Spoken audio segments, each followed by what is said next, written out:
Part 1 episode 21। कल की एक इमारत की दीवार के खिलाफ झुक गया था क्योंकि रात गिर गई थी। वह सरकारी निवास के बाहर लक्ष्मी की प्रतीक्षा कर रहे थे। उम्मीद करते थे कि वह बाहर निकल जाएगी, लेकिन इसमें घंटों लग गए थे और वह जगह में प्रवेश करने में भी असमर्थ था। वह टहलने लगा और फिर जल्दी से एक छोटी झपकी लेने का फैसला किया। अचानक एक आवाज आई, टूटी हुई लकड़ी की आवाज। उसने देखा और एक आकृति देखी। यह एक सपने जैसा था, जैसा कि यह आंकड़ा तैर रहा था और जल्द ही कल्कि को एहसास हुआ। यह तब नहीं था जब यह उसके सामने गिरा। निश्चित रूप से देवताओं ने उसे मेरे लिए नहीं भेजा। कल्कि ने इस मोड़ पर हास्य महसूस करने के लिए दोषी महसूस किया, लेकिन उन्होंने शरीर को अपना रास्ता बना लिया और महसूस किया कि यह एक नागा था क्योंकि ध्यान देने योग्य आंखें थीं और उसकी बाह के ऊपर का डिजाइन। लेकिन जैसा कि उन्होंने डिजाइन पर ध्यान दिया, उन्होंने देखा कि यह एक साधारण से ज्यादा तेजस्वी था। उच्च अधिकारी का होना चाहिए, लेकिन वह यहाँ क्यों था? कल्कि ने फिर देखा और कोई नहीं था। उन्होंने अपनी नाड़ी के लिए महसूस किया, लेकिन उन्हें एक नहीं मिला। उसके हाथ पर एक लंबा, घातक गेश था, एकमात्र स्थान जहां वह लोहे के कवच से ढका नहीं था। इस शहर के साथ क्या हो रहा है, लानत है? अरे तुम, उसने किसी को बोलते सुना। उसने दो नागों को अपने सामने खड़ा पाया। आप क्या है? जब उनमें से एक ने लाश देखी तो चुप हो गए। मैं कसम खाता हूं, मैं इसे यहां पाया, यह से गिर गया। भयावहता में एक गार्ड उसके मुंह पर अपना हाथ फेरता है क्योंकि वह भयभीत कानाफूसी से कम नहीं है। यह सामान्य है। गिर गया। दूसरे ने अपना ब्लेड निकाला, तुरंत सतर्क हो गया। मत हटो, कातिल आपको इंद्रगढ़ के जनरल तक्षक की हत्या के लिए फांसी दी जाएगी। क्या? नहीं, मैंने नहीं किया। ब्लेड क्या आप फिर से बोलने की हिम्मत नहीं करते हैं? एक अन्य जो तक्षक की नाड़ी की जांच कर रहा था, अब जारी है। लड़के के कपड़े पर खून भी है, उसे भेड़ियों से दूर किया जाना चाहिए। उसे भगवान वासुकी के पास ले। पर थपथपाया गया। जाना चाहिए। भगवान वासुकी? नहीं। पीठ पर हाथ। अनिच्छा से कल्कि ने, जैसा कि उसे आदेश दिया था, जबकि वह अपनी पीठ के पीछे रस्सियों से बंधा हुआ। सिपाही ने दूसरे से कहा, जब आप मुख्याल तो मैं यहां इंतजार करूंगा। और इस संदिग्ध था को लॉकअप में रखें जब तक हम स्पष्ट न हो। कल्कि ने कहा, आप इसे पछताएंगे। लेकिन वह अभी भी पृष्ठभूमि में सरकारी आत्म के मारों ओर धकेल दिया गया था, क्योंकि वह आगे चल रहा था। उन्हें देर हो रही थी और उन्हें सूर्योदय तक पहुंचना था, अन्यथा यह उनके पिता के जीवन का कारण बनता।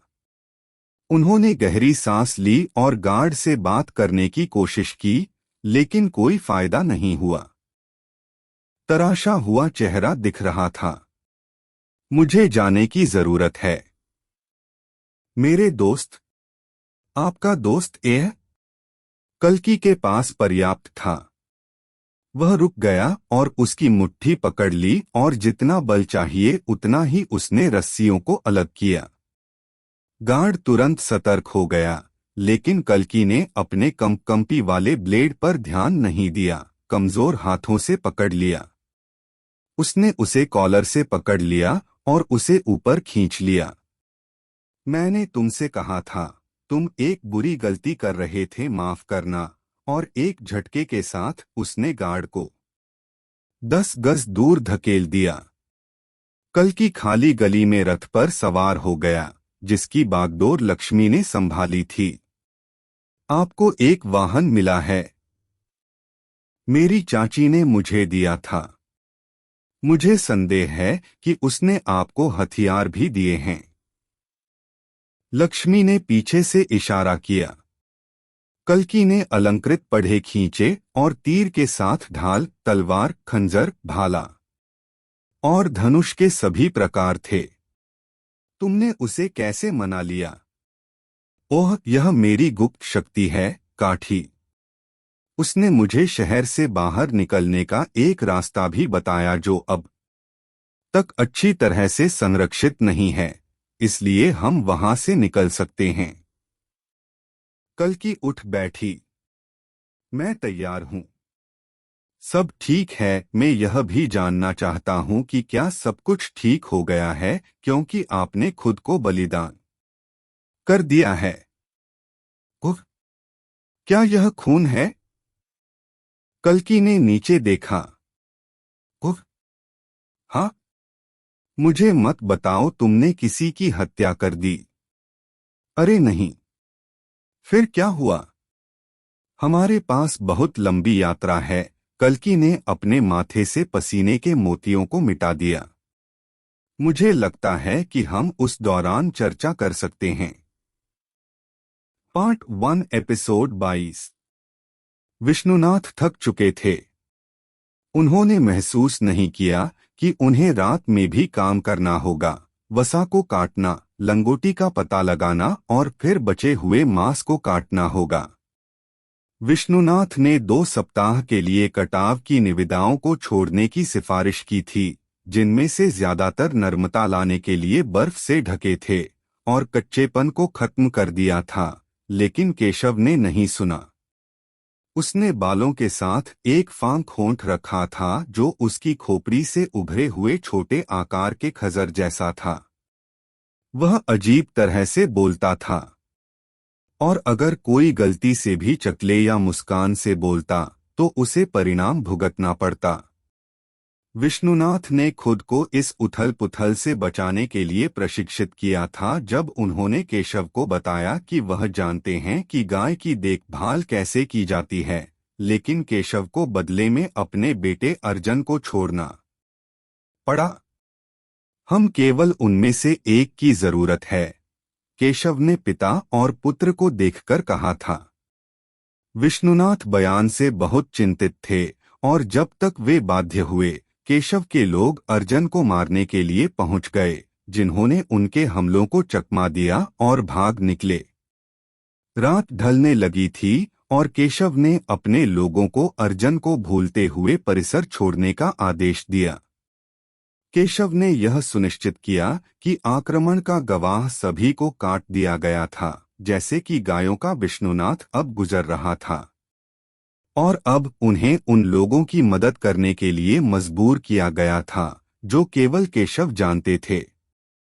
गोहत्या के इस पापपूर्ण कृत्य को करते हुए वह इतना थक गया था कि उसने भागने की भी कोशिश की, लेकिन कोई फायदा नहीं हुआ क्योंकि केशव के गार्ड हर जगह पर खड़े थे।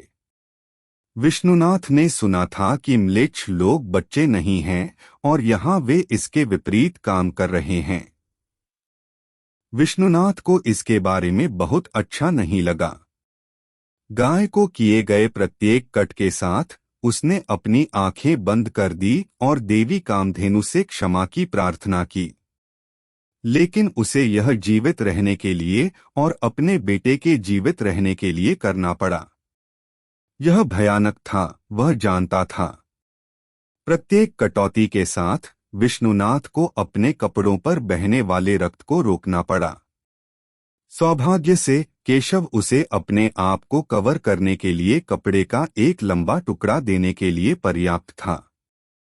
आपने जीभ क्यों छोड़ी? केशव ने पूछा। विष्णुनाथ ने महसूस किया कि वह उसके पीछे खड़ा था। केशव ने उसके कानों में झांका और फुसफुसाया, मेरे लिए जीभ काट दो। एक घृणित भौंकने के साथ विष्णुनाथ ने गाय के कटे हुए सिर को बाहर निकाला, पहले उसके टेंडरों को काट दिया और फिर जीभ को बाहर निकाला, जिस मोटे चाकू से उसे दिया गया था। इसे मुझे दो। मृत मवेशियों की गंध ने विष्णुनाथ को निराश किया। लकड़ी के पूरे समाशोधन सभी कूड़े और शवों के साथ गंदा हो गए थे। क्या मुझे इसे गर्म करना चाहिए? केशव ने जवाब देने की परवाह नहीं की, बल्कि पूरी कच्ची जीभ उसके मुंह में डाल दी, उसे तेजी से चबाता रहा। उनके मुंह से निकली आवाज ने विष्णुनाथ के पेट को घृणा की स्थिति में खड़ा कर दिया। आप एक अच्छा काम करते हैं, ग्रामीण केशव ने उसे कंधे पर थपथपाया। हमारा मतलब है कि आपको कोई नुकसान नहीं हुआ। हम बस इंतजार कर रहे हैं। लेकिन किस लिए? अरे बॉस, उनके समूह के किसी व्यक्ति ने फोन किया। क्या? केशव चिल्लाकर पीछे हट गया। उनके जैसा धार्मिक आदमी हमारे मांस को काटने की अनुमति कैसे देता है? मेरा मतलब है, उनके पास नियम और सभी अधिकार हैं। क्या उनके पास सभी प्रकार के उनके देवी देवता नहीं हैं? हाँ, मुझे आश्चर्य है कि कैसे। मुझे कोई आपत्ति नहीं है, विष्णुनाथ ने चुपचाप कहा। नास्तिकता का प्रचारक, मेरे दोस्त केशव ने ताली बजाई। आप भगवान में विश्वास करते हैं, क्या मैं सही हूँ? विष्णुनाथ ने उत्तर नहीं दिया। केशव ने थोड़ी देर के लिए उसकी प्रशंसा की और पीठ पर थप्पड़ जड़ दिया। वह ठीक है। केशव अपने डेरे पर चला गया। इसके ठीक बाहर एक लटकता हुआ पिंजरा था जिसे विष्णुनाथ ने देखा था। पिंजरे में एक बोलने वाला तोता था और विष्णुनाथ ने जो कुछ देखा था वह तोता एक प्रतिभाशाली था। केशव किसी भी खतरे को भटकते हुए देखने के लिए इस तोते को उड़ने और वापस आने देगा। यदि तोता चीखना जारी रखेगा तो यह संकेत था कि उन्हें आसपास के खतरों से सावधान रहना होगा। लेकिन केशव ने तोते का इलाज नहीं किया, उसे पर्याप्त भोजन नहीं दिया और उसके टखनों के चारों ओर एक श्रृंखला बंद थी। जब भी वह उसे बाहर भेजेगा, वह उसके लिए पत्थर बांध देगा ताकि वह बहुत दूर न जा सके। वह तोते को धमकी देता था जैसे कि वह उसे समझता है, जो विष्णुनाथ जानता था कि उसने किया था। तोते के लिए वास्तव में बहुत गलत हाथों में एक प्रतिभा थी।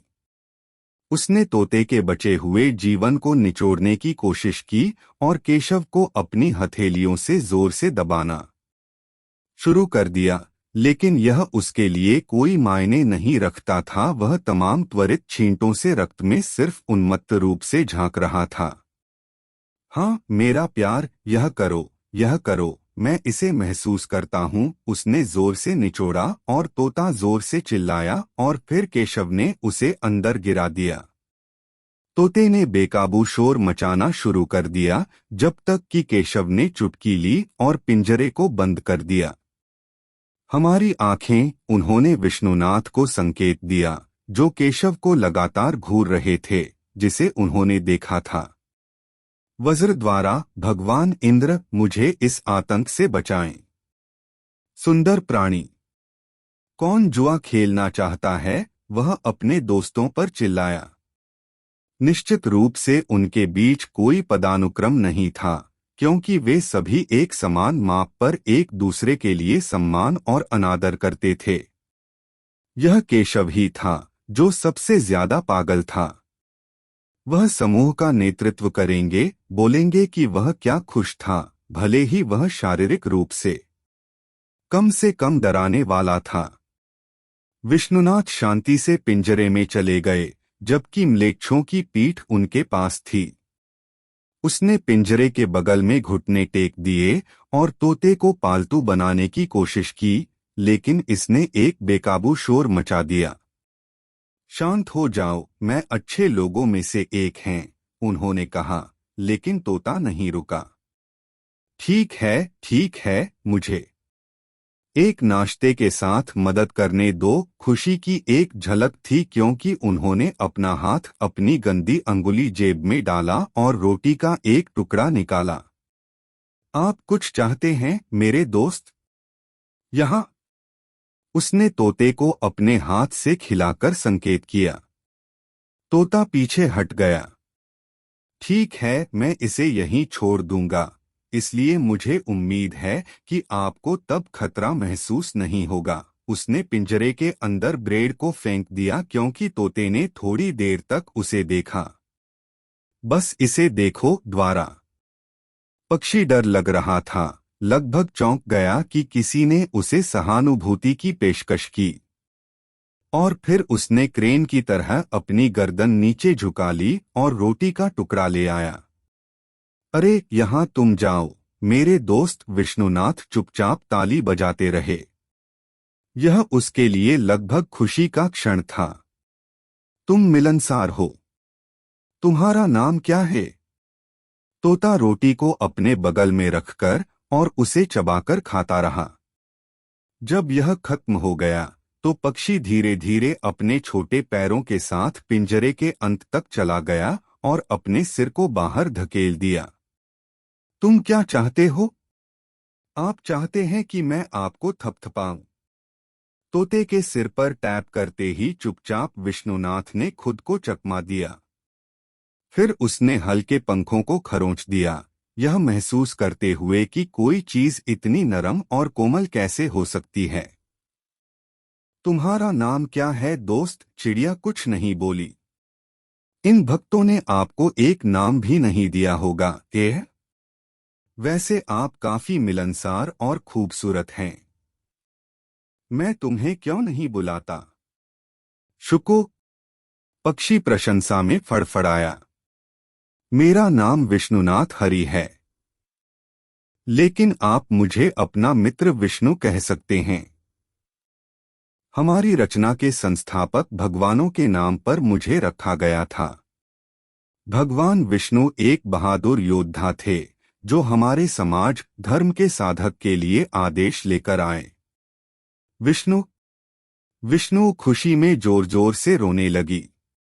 वहां क्या चल रहा है? म्लेच्छों में से एक चिल्लाया। ओह कुछ नहीं।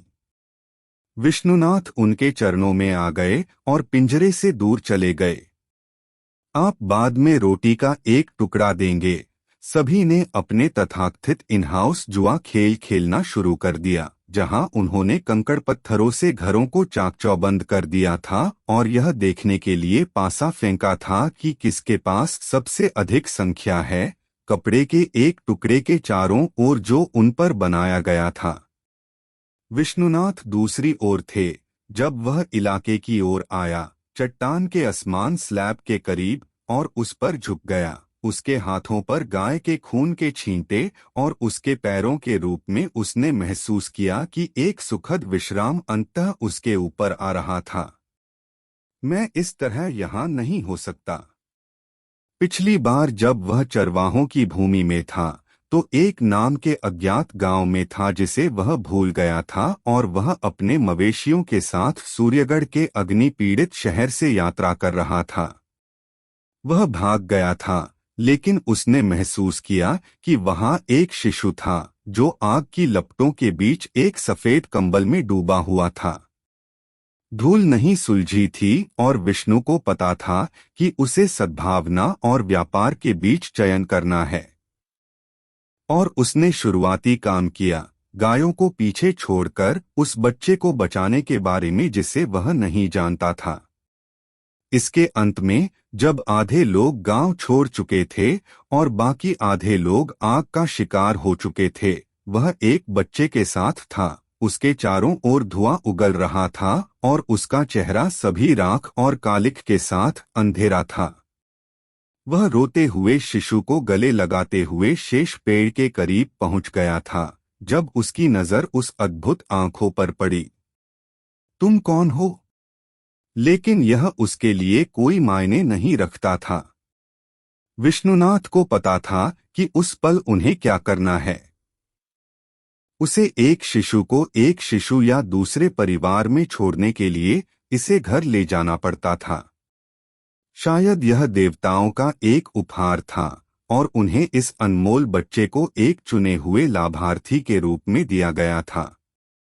वह उस पर मंडराया और जब वह शंबाला पहुंचा तो उसने पहले से ही अर्जुन के नाम से शिशु का नाम योद्धा अर्जुन रखा था।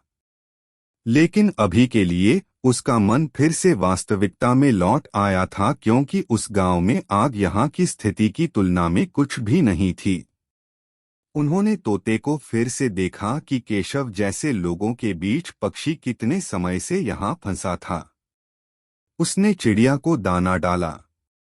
वह उसे थोड़ी देर तक देखता रहा, जब तक कि उसे अपने जाल के कड़वे रूपक का एहसास नहीं हुआ। चिड़िया की तरह ही वह भी यहाँ थी, और कब तक उसका कोई पता नहीं था। Part 1 episode 23। अर्जुन ने उन सभी टहनियों को पकड़ लिया था जिन्हें वह पेड़ों से तोड़ सकता था, क्योंकि वह केंद्र में चला गया था जहां बाला जमीन खोद रही थी। उसके पास एक फावड़ा था जिसे वह अपनी झोपड़ी से लाया था। सुबह आ गई थी और तीनों एक पलक नहीं सोए थे। अर्जुन थके हुए नहीं थे, क्योंकि उनकी योजना भौतिक बनाने की प्रक्रिया में थी। अर्जुन ने टहनियों को डंप के अंदर गिरा दिया। तुम उसके साथ क्या करने की योजना बना रहे हो, दोस्त? अग्नि कुंड है। यह एक बुरा विचार है, क्योंकि केशव की पार्टी को इसके बारे में पता होगा। आग की गंध से अधिक सुगंधित है। अच्छी तरह से कुछ भी। उसने एक हंसी को हिलाया। लेकिन अर्जुन को बिल्कुल भी ऐतराज नहीं था कि उसके कान कृपाल के अपमान और ताने के प्रति संवेदनशील थे। वह 2 पत्थर ले गया और उन्हें एक साथ रगड़ना शुरू कर दिया, क्योंकि वह अपने साथ आग नहीं लाया था और गांव वापस जाने से उनकी योजना को क्रियान्वित करने में देरी होती। उसने इसे तेजी से रगड़ना शुरू कर दिया, एक चिंगारी बनाने वाली चट्टानें या 2 जब तक फिर से मर नहीं जाती। पत्तियों के साथ उन्होंने उस पर चट्टान को रगड़ने की कोशिश की और ऊर्जा पैदा की। उन्होंने इसे गुरुकुल में सीखा था। उसने तुरंत चिंगारियां उड़ती देखीं। उसने सख्ती से रगड़ा और आखिरकार एक आग लग गई। बनाया था। हर्ष के अत्यंत उद्वार के साथ उन्होंने जलते हुए पत्तों को गड्ढे के अंदर फेंक दिया। वह बढ़ने के लिए आग को हवा देने लगा। आप यह किया था, हम अब वापस जाना होगा, कृपा ने पूछा। अर्जुन पीछे मुड़ा। मजे करने का समय। वह 9 फीट लोग में चला गया, जबकि बाला ने उसका पीछा किया। लकड़ियों को एक सिरे पर पेड़ से बांध दिया गया था, जो उसकी सूंड से चिपक गया था। जिस रस्सी से इसे बांधा गया था वह लंबी और मोटी थी, और अगर सही दिशा में फेंकी जाए तो बहुत दूर तक जाएगी। विपरीत छोर पर जाएं और मेरी आज्ञा की प्रतीक्षा करें। बाला ने सिर हिलाया और गीली मिट्टी से बचने के लिए अपने भारी शरीर के साथ किनारे पर घूमने लगा। दोनों पेड़ों के बीच की जमीन थोड़ी घुमावदार थी। अब आप उन लोगों के साथ क्या करने की योजना बना रहे हैं? अब तुम्हारी बारी है। मोड़? क्या मोड़ है? नीचे जाओ बीच में और केशव को बाहर बुलाओ। क्या तुम मुझसे मजाक कर रहे हो, दोस्त? मैं नहीं। मैं ही। क्यों? क्योंकि मेरे हाथ भरे हुए हैं, अगर आप देख सकते हैं। यदि आप हार जाते हैं तो बाला के बचने की अधिक संभावना है। मैं अपने आप से एक लॉग को पुश कर सकता हूं और लॉग को पुश करने में अच्छा हूं, बहुत अच्छा। मैं आपको बताता हूं। कृपया मुझे लानत लॉन्ग को धक्का दें। इसके बारे में हाँ नहीं? अर्जुन ने अपना सिर हिलाया। वह इस सब के साथ मजे कर रहा था। आखिरकार इतने निराशावादी टिप्पणियों के लिए उस पर वापस जा रहा था। आप सुरक्षित रहेंगे। बस समय में लोग चकमा लॉग्स। उसकी आवाज कांप गई। इससे पहले कि यह पहले से अधिक खतरनाक जाता है, अब जाओ। मुझे क्या करना होगा? अर्जुन ने कुछ देर सोचा। अपनी बात करो, वह था जो सबसे अधिक संभव तरीके से सफल हो सकता है। मीकली कृपा भूमि पर फिसलती हुई चली गई। अर्जुन ने देखा कि यह वहां से दिखाई दे रहा था। यदि अर्जुन अच्छी तरह से निशाना लगा सकता है तो वे एक बार में म्लेच्छों का एक झुंड मार सकेंगे। नमस्ते, क्या वहां कोई है? किसी को? मुझे एहसास हुआ कि मैं केशव को यहां पा सकता हूं। क्या वहां कोई है?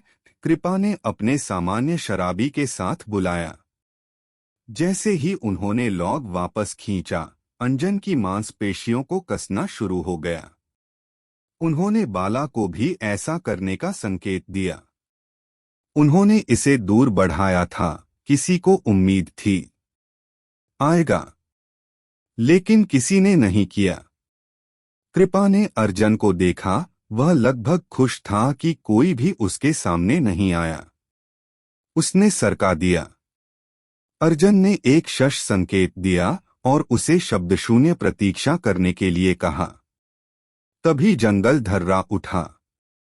कृपा ने अर्जुन को अपने सामने से हटा दिया। जंगल के बाहर केशव अपने 3 आदमियों के साथ दिखाई दिए। समाशोधन पर अर्जुन यह देख सकता था कि केशव दूसरों की तुलना में कितना शांत था, लेकिन वह घातक था, अपनी तेज नाक और फांक ठोड़ी के साथ। तुम क्या चाहते हो? ओह नमस्ते। अगर यह महान केशव नंद खुद नहीं है। केशव ने कुछ देर तक उसे ऐसे देखा जैसे मूर्ख समझने की कोशिश कर रहा हो। उसे मार डालो, उसने अपने आदमियों को बताया। 2 लोग घुमावदार ब्लेड के साथ आगे आए। अब हम इसे सभ्य लोगों की तरह सुलझा सकते हैं। वे फिर भी आगे आए। अर्जुन के अनुसार 2 कम थे, लेकिन उसे ऐसा करना पड़ा। उन्होंने बाला को देखा क्योंकि दोनों लक्ष्य क्षेत्र में आने लगे। कैसपली कृपा वापस चली गई और उसने अर्जुन को सरसरी तौर पर सिर हिलाया। अर्जुन ने बाला को सिर हिलाया और जब उसकी उंगलियां फिसलने लगीं तो उसे महसूस हुआ कि वह किसी की हत्या करने वाला है। इसका बहुत विचार उसे परेशान करता था, लेकिन उसे यह करना पड़ा।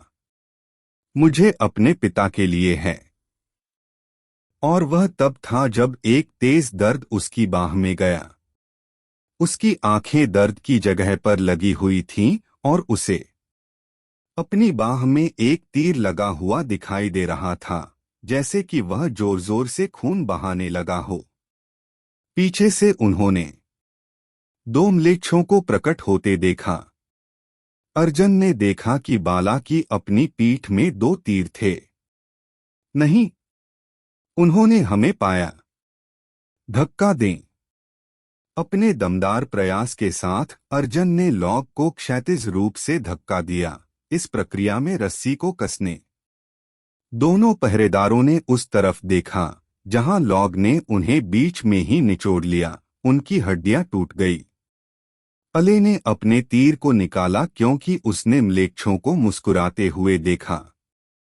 दर्द तब तेज हो गया जब उसने तीर वापस ले लिया था, क्योंकि यह उसके मांस में गहरे धंस गया था और अब वह देख सकता था कि उसकी मांसपेशियों को कैसे प्रतिक्रिया दे रहा था।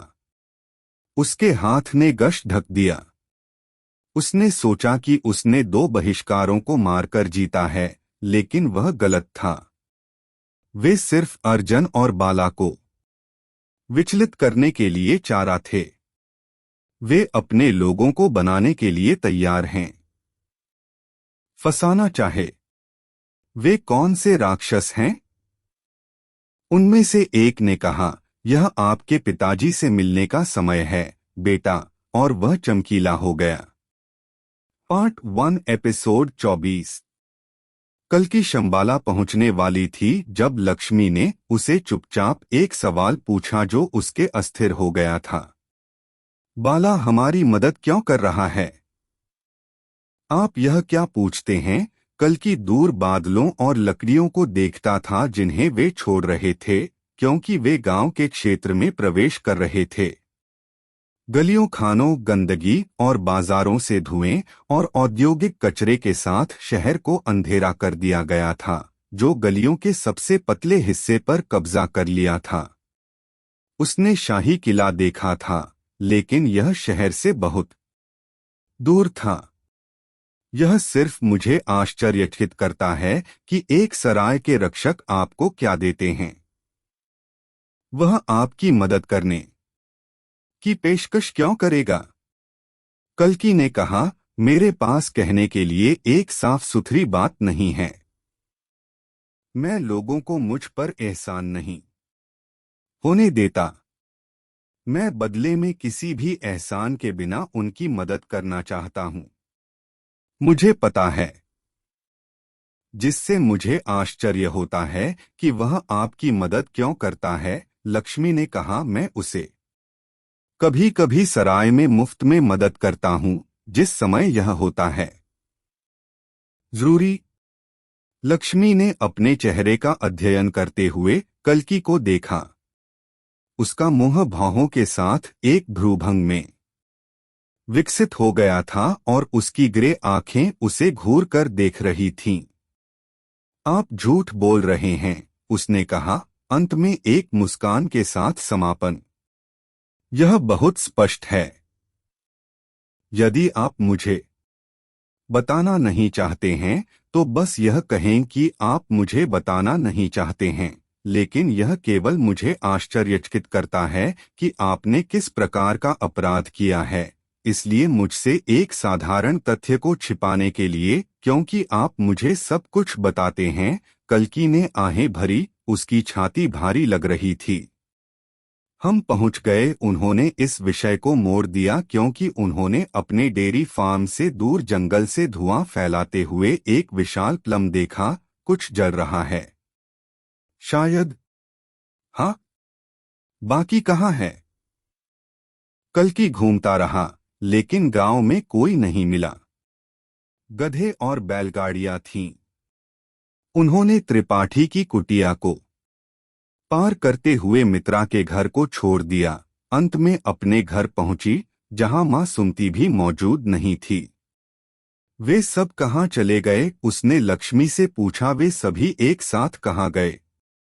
कल्कि को तुरंत एहसास हुआ, एक ही जगह है। कल्कि सड़क के आसमान रास्ते से गुजरते हुए सोमा गुफाओं तक पहुंच गया था, जो आरोही पर्वत के पार तक पहुंच गया था। वह अपने साथ रथ लेकर आए थे और वह सोमा गुफाओं के आसपास लोगों को शिलान्यास करते हुए देख सकते थे। उन्हें सदमे और खुली में देख रहे थे। बच्चे रथ को देखकर उत्साहित होने लगे, जबकि वयस्क बस हांफते रहे। सुमती सामने थी। सोमा गुफाओं के सामने थली लेकर प्रार्थना कर रही थी। जब भी वे मुसीबत में थे, तब उन्होंने भगवान इंद्र की उस जगह पर प्रार्थना की जहां उन्होंने तपस्या की थी और शांबाला को जादू के पत्थर भेंट किए थे। सुमती आगे आई, जबकि देवदत्त के नेतृत्व में समूह अभी भी खड़ा था। वह अपनी मूंछों के साथ खेलते थे, जो कि मां और बेटे के बीच उभरने के लिए उत्सुक थे। आप कहाँ गए थे? उसने पूछा। मैं शहर में था। उसकी अभिव्यक्ति शिफ्ट नहीं हुई, लेकिन उसने लक्ष्मी की तरफ देखा, जो नम्र खड़ी थी। कल्कि ने अपनी दृष्टि को तभी अवरुद्ध कर दिया और सुमती ने अपनी भौहों को ऊपर उठाया। यह मेरा काम था, वह नहीं है। उन्होंने लक्ष्मी के उग्र माता पिता को सुनने के लिए जोर से कहा। हम अपने इसके साथ। उसने थली को देखा। यह उसे किसी भी तरह से नहीं बचा रहा है। हम भगवान से प्रार्थना कर रहे हैं और हम यह सुनिश्चित करेंगे कि भगवान इंद्र और भगवान पिता की रक्षा क्यों नहीं कर रहे हैं? हम यहाँ क्या कर रहे हैं? हम वही कर रहे हैं। मैं अपने पति की रक्षा कर रही हूँ। विष्णु मेरे परिवार पर अपनी सुरक्षा को बेहतर बनाएंगे। कल्कि ने अपनी मां की उपेक्षा की। मैं इस जगह की महानता में विश्वास करता है, लेकिन यह हमें उन प्रकोपों से लड़ने में मदद नहीं करेगा। कल्कि का चेहरा भावहीन रहा। उसने सुमति को लगभग एक पल के लिए प्यार से दबाए रखा और फिर उसने उसे अपने पास खड़ा कर लिया। सुमति गुस्से से तप रही थी, लेकिन उसके बाद उसने फिर से उस पर हाथ नहीं रखा, और कल्कि को पता था कि क्यों कल्कि आगे आए थे, और उनके बारे में एक निश्चित नेतृत्व की गुणवत्ता थी। उसकी गर्दन, उसकी आंखें संकुचित हो गई। देवदत्त ने भी बोलने की हिम्मत नहीं की क्योंकि कल्कि ने उन्हें शांति और नैदानिक बाझपन के साथ देखा। मैं इलवार्ती के नाभिक इंद्रगढ़ शहर गया था, उन मुच्छड़ों से लड़ने के लिए हथियार लाने के लिए। हम यहाँ बैठ सकते हैं और देवताओं से प्रार्थना कर सकते हैं, या हम उन पहाड़ियों तक जा सकते हैं और हमारे रास्ते से लड़ सकते हैं। उन म्लेच्छों ने सिर्फ मेरे पिता का अपहरण नहीं किया, उन्होंने हमारी शांति, हमारा प्यार, हमारी आशाओं और हमारी इच्छाओं का अपहरण कर लिया। उन्होंने हमें यह सोचने के लिए मजबूर किया कि हम कमजोर और नाजुक हैं, ग्रामीण आम लोग, और हम उन्हें चट्टानों के सामने खड़े होकर सही साबित कर रहे हैं, एक ऐसे ईश्वर से प्रार्थना कर रहे हैं जो शायद कभी स्वर्ग से भी नहीं आया होगा। वह एक दिन हो सकता है, लेकिन वह दिन आज नहीं है। आज हमारा दिन है। आज वह दिन है जहां हम उन प्रकोपों और देवताओं को साबित कर सकते हैं कि हम सिर्फ ग्रामीण नहीं हैं, हम योद्धा भी हो सकते हैं। हमें बस अपनी ओर से बहादुरी और वीरता की जरूरत है, उन्होंने कहा, क्योंकि उन्होंने एक गहरी सांस ली। देवदत्त ने एक गहरी सांस ली। चलो बस तर्क के लिए कहते हैं, अगर हम हथियारों को प्राप्त करने के लिए सहमत हैं, तो हमें कहाँ स्काउट करना चाहिए, उसने जारी रखा। यह बेहतर है कि शहर के लिए एक अनुरोध भेजने के लिए हमें पूरे क्षेत्र की सफाई करने की तुलना में मदद करने वाली पार्टी भेजें। उनमें से कुछ ने समूह में सिर हिलाया, जबकि अन्य सिर्फ विवादित रहे। कल्कि को पता था कि कुछ लोग हैं जो अगर आश्वस्त होते तो वनवासियों को हराने के लिए अपने बैंड में शामिल हो जाते। शहर किसी को नहीं भेजेगा, क्योंकि वे पहले से ही अपनी राजनीतिक साजिश से भ्रष्ट हो रहे हैं। कबीली ने कहा, यह आदिवासियों के उत्पीड़न के साथ भयानक है। फिर भी हम मानते हैं कि मूर्खतापूर्ण तरीके से और उस अंधेरे जंगल में अपना समय बर्बाद कर रहे हैं। अच्छी तरह से, उन्होंने कहा, लेकिन कल्कि ने नहीं सुनना चुना। उस समय एक एहसास ने उसे मारा। कल्कि ने जंगल में फिर से देखा, उज्ज्वल हरे रंग की हरियाली जो उनके आगे फैली हुई थी, और वहां से धुएं का गुबार निकल रहा था। जब हम उन्हें खोज लेंगे तो मैं आपको संकेत दूंगा। सिग्नल? बेशक। तो आपका तर्क है कि हम नहीं जानते कि कहाँ देखना है, ठीक है?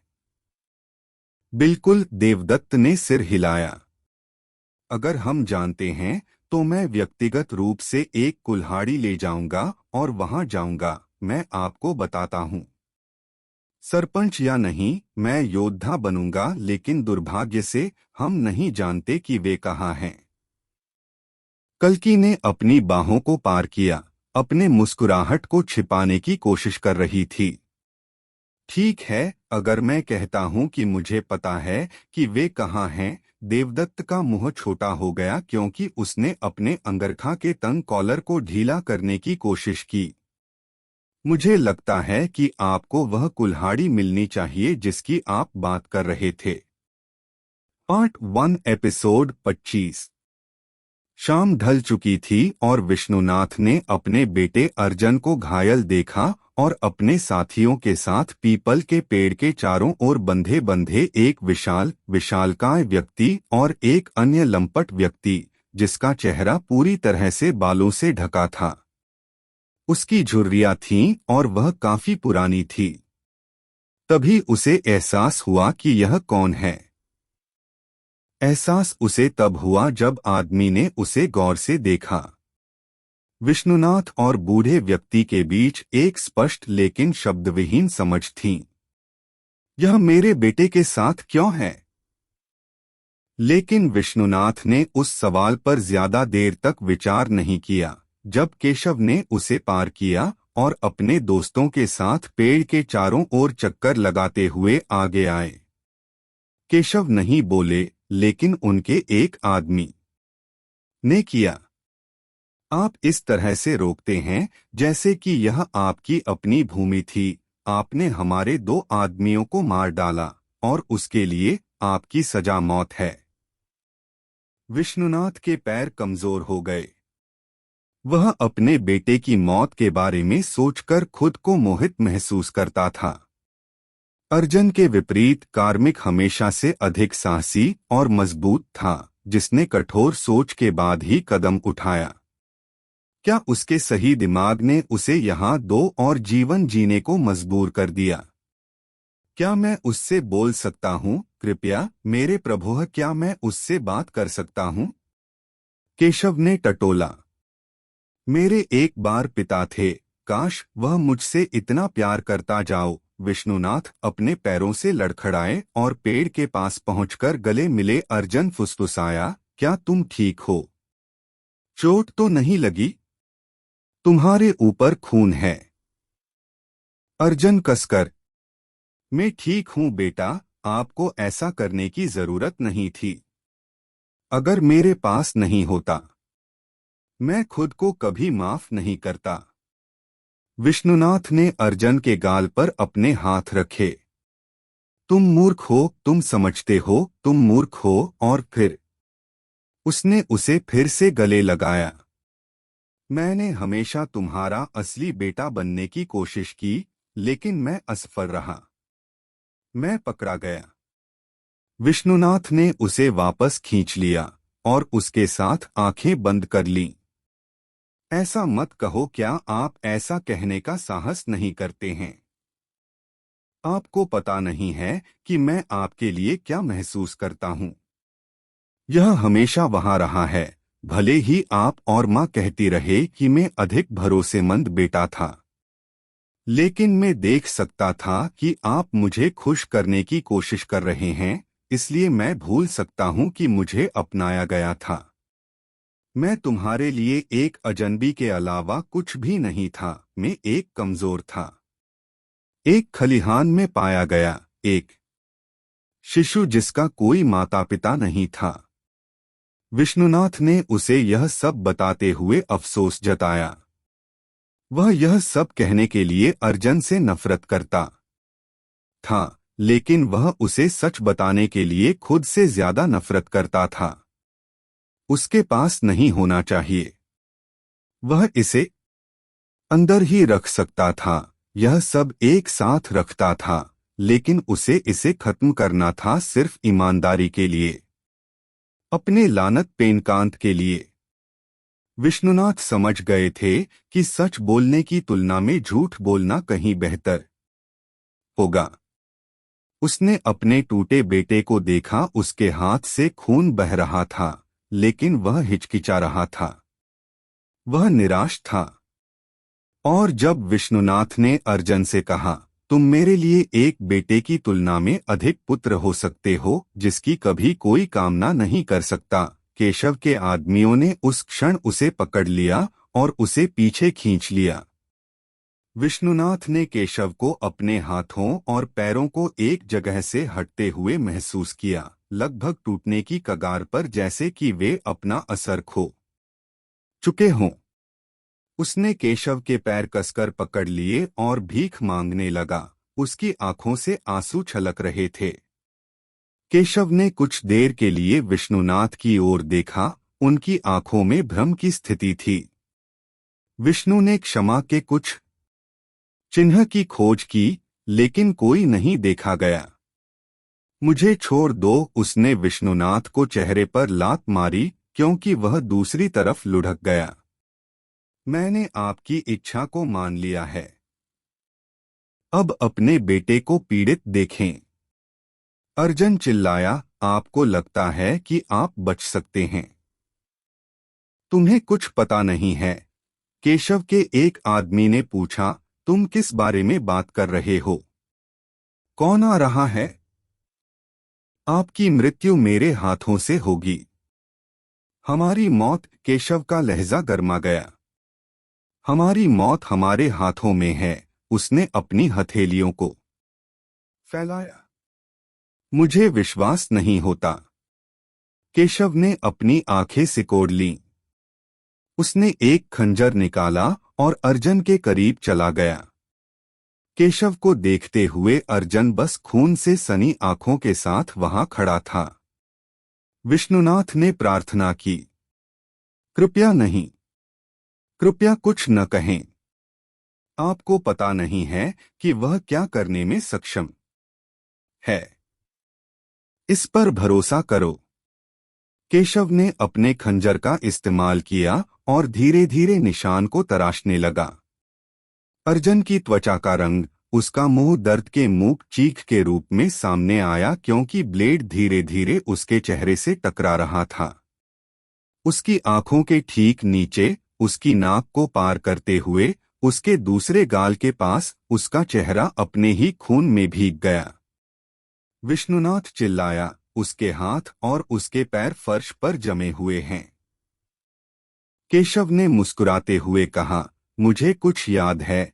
हमेशा मृत को चिह्नित करें, दूसरों को यह बताने के लिए कि यह किसने किया था। मैं तुम्हें चुनौती देता हूं। आप कहते हैं। आप कहते हैं। अर्जुन कांपने लगा। विष्णुनाथ देख सकते थे कि वे दर्द को दूर करना चाहते हैं। आप कहते हैं कि मौत हमारे हाथों में है। हम क्यों नहीं करते हैं? वह हामफता है। हम एक खेल खेलते हैं। खेल?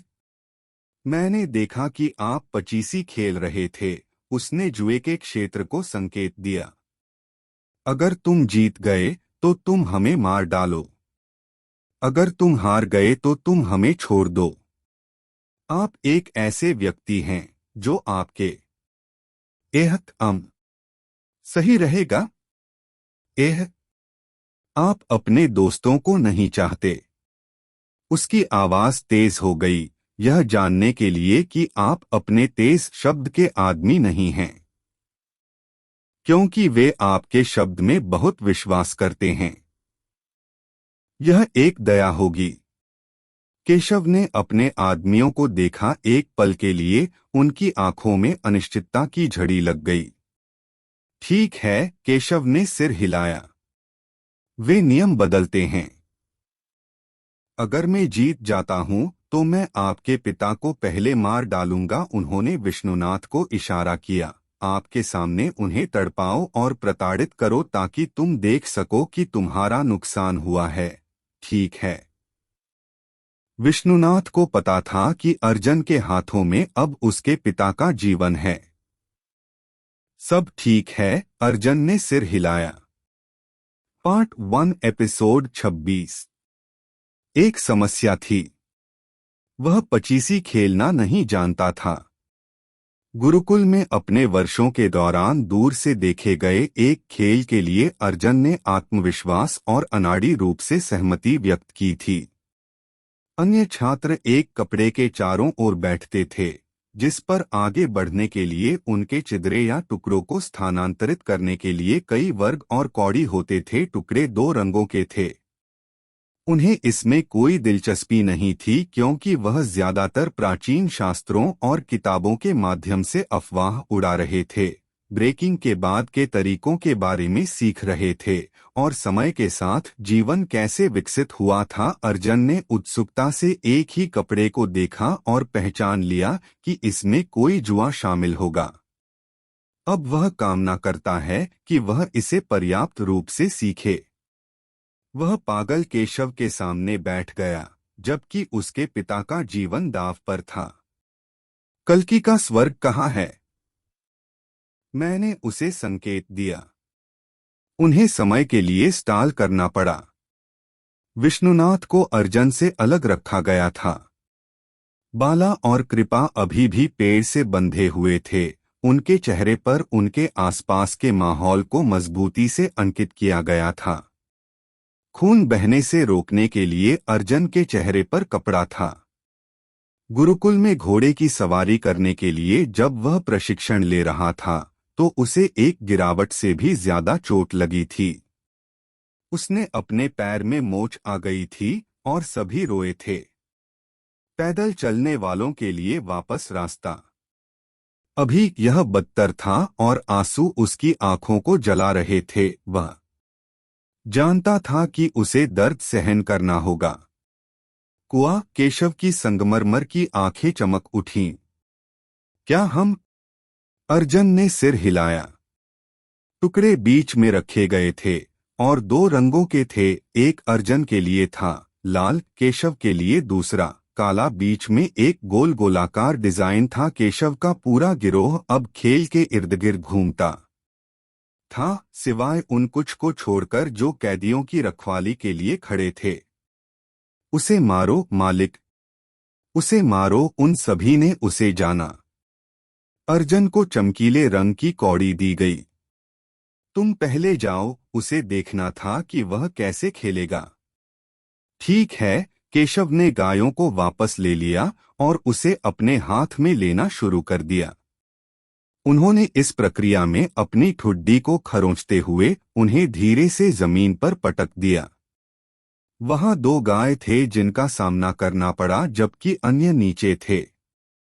दो कदम उसने एक टुकड़ा लिया और सामने रख दिया। यह निर्भर करता है कि ऊपर क्या है और नीचे क्या है। पड़ा। सभी लोग सदमे में आ गए। मेरी तुलना में अधिक, केशव चकित था। अर्जुन ने इसे अपने हाथों में लेना शुरू कर दिया। उन्होंने तब इसे उछाला। 5 कायरों का सामना करना विजय। अर्जुन ने टुकड़ों को आगे बढ़ाया। उसके पास एक मुस्कुराहट का संकेत था। जितना कम वह उस दर्द की मात्रा के साथ दे सकता था जिसे वह पीड़ित था। और इस तरह खेल जारी रहा। अर्जुन ने यह सुनिश्चित किया कि प्रत्येक टॉस के साथ वह अपनी छोटी उंगली के साथ उन्हें अपनी हथेली के अंदर घुमाकर कौड़ियों को रगड़ देगा, ताकि जब वह धीरे से इसे फेंक दे तो वे अनुकूल रूप से गिर जाएंगे। थोड़ी देर के लिए केशव ने कुछ भी नहीं देखा, जब तक कि अर्जुन को पता नहीं चला कि केशव ने एक जैकपॉट फेंक दिया था। कोई कौड़ी नहीं दी गई। सभी ने ताली बजाई। लगभग झुंझलाहट के बिंदु पर अर्जुन खेल के इस भाग को नहीं जानता था, लेकिन तब केशव ने उनके टुकड़ों का इस्तेमाल किया और उन्हें 25 चौकों द्वारा आगे लाया। अर्जुन को एहसास हुआ कि उसकी गायों के साथ वह केंद्र तक पहुंचने वाला था। वे जहां से चले गए थे, प्रतिद्वंद्वी खिलाड़ी द्वारा दूर किए बिना उन्हें उसी बिंदु पर लौटना पड़ा। वह खेल था और ऐसा लग रहा था कि अभी अर्जुन की जिंदगी है। केशव स्पष्ट रूप से जीत रहा था। अर्जुन ने 3 उतार गिराए और वह केशव के वर्ग के समान अपने एक टुकड़े के साथ आगे आया। केशव ने कराहते हुए अपना टुकड़ा उतारकर वापस सर्कल में रख दिया। थोड़ी देर के लिए अर्जुन खुश था। खेल 1 घंटे तक जारी रहा, जहां अर्जुन की प्रत्येक चाल के साथ परिणाम लगातार ऑफकिल्टर फेंका जा रहा था। केशव के आदमी उसे गालियां देते रहे और अर्जुन ने सिर्फ फेरबदल किया और उछाला, जबकि केशव केंद्र से पहले वाले हिस्से को सबसे आगे लाने में सक्षम था, जबकि उसके सिवाय उसके सभी टुकड़े एक घेरे के अंदर थे। अर्जुन के 2 टुकड़े बचे थे, लेकिन वह लगभग 20 पेस पीछे था, जबकि केशव सिर्फ 3 थे। उसके दिल की धड़कन उसकी छाती के खिलाफ तेज थी। वह अभिभूत महसूस करता था और उसने जो जुआ खेला था उससे हैरान था। वह एक मूर्ख था।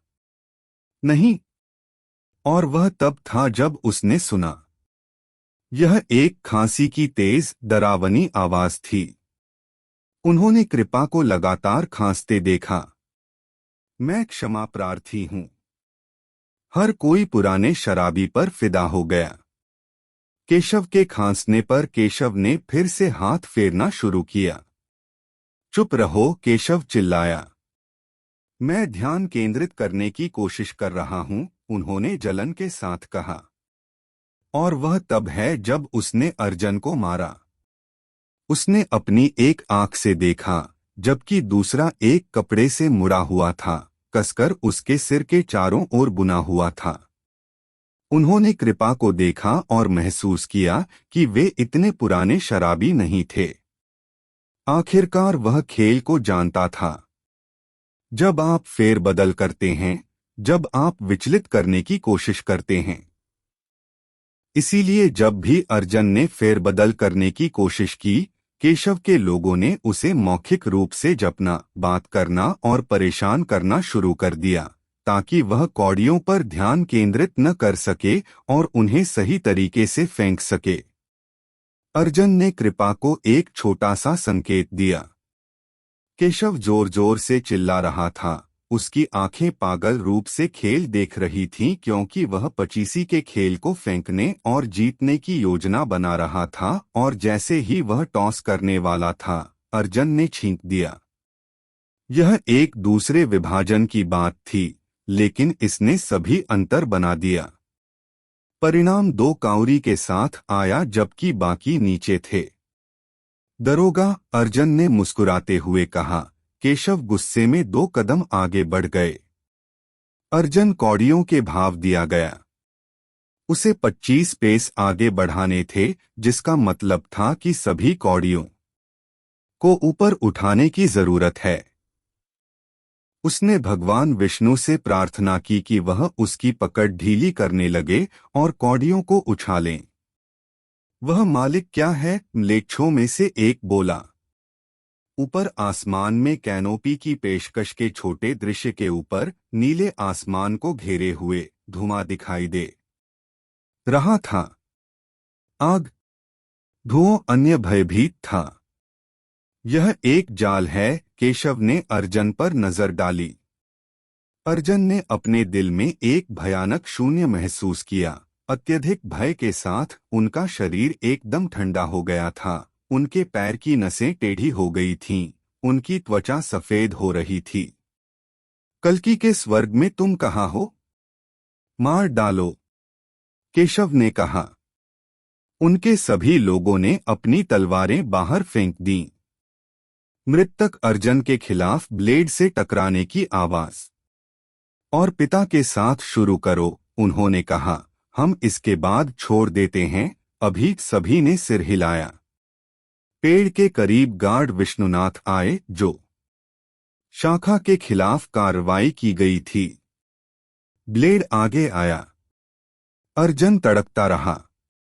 और फिर वहां खुरों की आवाज थी, कई खुरों। Part 1 episode 27। चौंका, सभी ने आवाज की दिशा की ओर देखा। अतिवृष्टि और झाड़ियों को फाड़ दिया गया था और टहनियां टूट गई थीं, क्योंकि रथ समाशोधन में दिखाई दिया था। उसके ऊपर कल्कि एक धनुष और तीर रखा हुआ था, जिसके साथ लक्ष्मी उसके बगल में बागडोर लहरा रही थी। और उनके साथ केशव के अजीब 8 पार्टी बैंड से अधिक लोगों का एक पूरा बैंड आया। केशव तुरंत अपने खंजर के साथ खड़ा हो गया, जबकि अर्जुन ने किसी पर हमला करने से पहले उस पर छलांग लगा दी। कल्कि इस बीच रथ से छलांग लगा चुके थे और चतुराई और सटीकता के साथ तीर चला रहे थे। लेकिन अर्जुन अपने आसपास जो कुछ भी हो रहा था उसकी कम परवाह नहीं कर सकता था, क्योंकि अर्जुन ने केशव की बाह पकड़ ली थी और किसी भी दिशा में खंजर को नहीं जाने दे रहा था। केशव ने धक्का दिया और हवा में उछल पड़ा, लेकिन जब तक अर्जुन ने अकल्पनीय काम नहीं किया। उसने अपनी बाह को थोड़ा सा। केशव दर्द से चिल्लाता रहा, क्योंकि उसने ब्लेड को जमीन पर फेंक दिया था। केशव ने अर्जुन को धक्का दिया और अपने पैरों के साथ उसे बंद कर दिया और उसे धक्का दे दिया। केशव ने उसे तब तक जमकर पीटना जारी रखा जब तक कि अर्जुन को अपनी नाक खो देने का एहसास नहीं हो गया। अर्जुन ने उसे पैरों के बीच लात मारी, जिससे केशव पीछे हट गया, कराह उठा। अर्जुन ने अपनी नाक से खून पोंछा। वह केशव को पकड़ने गया, लेकिन वह लुढ़क गया और दूर जाने लगा। अर्जुन ने देखा कि कल्कि तीर चला रहा था जबकि बाला उसकी गदा का उपयोग कर रहा था। लक्ष्मी एक भाला का उपयोग कर रही थी और दूसरे लोग जैसे तैसे और किसी भी तरह की युद्ध तकनीक का इस्तेमाल नहीं कर रहे थे। कई घायल हो गए क्योंकि वे लड़खड़ाए हुए थे, लगातार एक विजय की खोज में, लेकिन स्पष्ट रूप से असफल। वह कृपा और उसके पिता को खोजने में असमर्थ था। जब उसने अपने पिता को पुकारा तो उसकी आंखें चारों ओर घूम रही थीं। तभी उन्होंने कल्कि को देखा। आप जल्दी आ गए, अर्जुन ने मुस्कुराते हुए कहा। आप कोई भी शिकायत करने के लिए नहीं हैं। मैंने कभी नहीं सोचा था कि आपको पकड़ लिया जाएगा। आप वास्तव में मेरे भाई हैं। और उसकी आंखें संकुचित हो गई। आप ठीक है न? अर्जुन मदद नहीं कर सका, लेकिन मुस्कुरा दिया। हम अपने दुखों और चोटों के बारे में बाद में बात कर सकते हैं। इसे लो। कल्कि ने उसे एक खंजर दिया। अब इसका उपयोग करें, वह चाहता था, और किसी को भी नहीं बख्शें। लड़ो जैसे यह तुम्हारा आखिरी दिन हो। तुम यह भी नहीं जानते कि कैसे लड़ना है और तुम मुझे जीवन की शिक्षा दे रहे हो। उस पर जुआ करना चाहते हैं? अर्जुन ने आंखें मूंद लीं। मैंने आज के लिए पर्याप्त जुआ खेला है, भाई। और जब अर्जुन की नजरें विष्णुनाथ से मिलीं, लड़ाई के बीच वह अकेला बूढ़ा आदमी था, कमजोर और नाजुक। दूसरों के विपरीत अर्जुन ने कल्कि को संकेत दिया कि वे विष्णुनाथ की रक्षा करें क्योंकि वे आगे बढ़ गए। अपने दोनों पुत्रों को देखकर विष्णुनाथ का चेहरा उज्ज्वल हो गया, लेकिन तभी एक तीर ने उनकी पीठ को छेद दिया। अर्जुन ने सबसे पहले देखा कि कल्कि दुश्मनों पर तीर चला रहा था। अपने पिता की नजर में अर्जुन चिल्लाया, यहाँ तक कि वह महसूस कर सकता था कि स्तब्धता उसके शरीर को पकड़ ले। विष्णुनाथ के बगल में अर्जुन ने घुटने टेक दिए। कल्कि ने देखा कि क्या हुआ था और पीड़ा में चिल्लाया था। अर्जुन ने विष्णुनाथ को पकड़ लिया और अपना सिर उसकी गोद में रख दिया। विष्णुनाथ उन्हें वही सहनशील और धैर्यवान लुक दे रहे थे जैसा कि उन्होंने गुरुकुल में अपने शैक्षिक प्रयास के लिए जाने से पहले अर्जुन को दिया था। वह देखो जिसने उसे सकारात्मकता और समानता के साथ जीवन में कठिन क्षणों को सहन करने के लिए कहा। अर्जुन ने उसे कसकर पकड़ रखा था। कल्कि दूसरी तरफ आ गया क्योंकि अर्जुन ने धीरे धीरे विष्णु के सिर की मालिश की।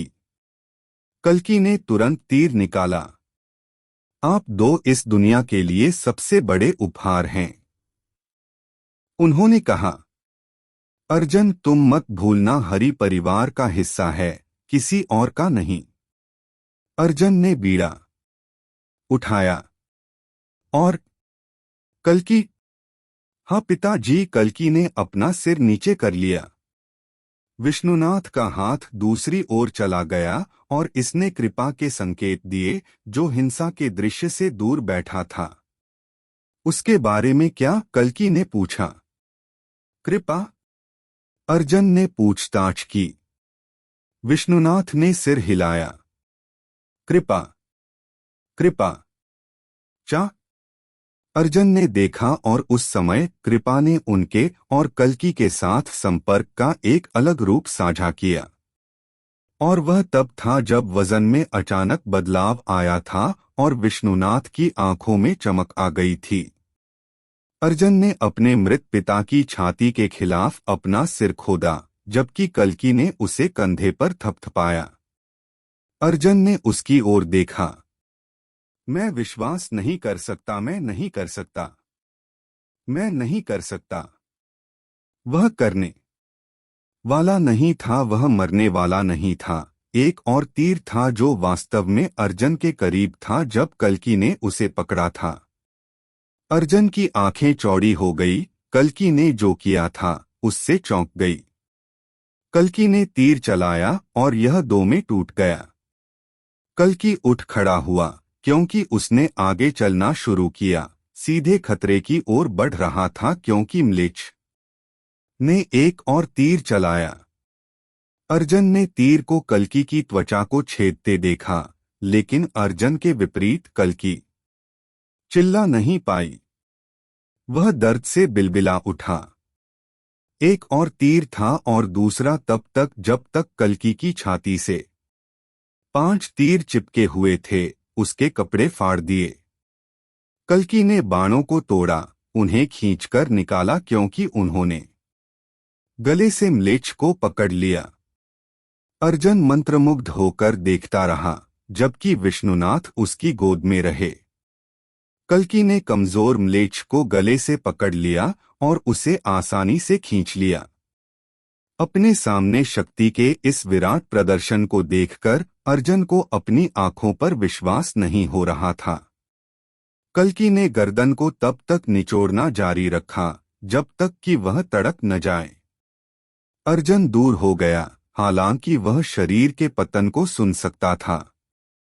युद्ध समाप्त हो चुका था। गांव जीत गया था।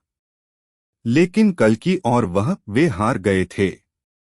कल्कि मरे हुए म्लेच्छ के ऊपर खड़ा हो गया, इससे पहले कि वह उसमें से कुछ भी नहीं चले। उससे बात की। यह सब माया, एक भ्रम था। अलेजान म्लेच्छ को देखने के लिए ऊपर चला गया। उसके होठों पर एक कोमल मुस्कान थी। यह एक दुखद आनंद की बात थी क्योंकि लाश कोई और नहीं बल्कि केशव नंद की थी। Part 1 episode 28। जल रहा है। मौतें, आतंक।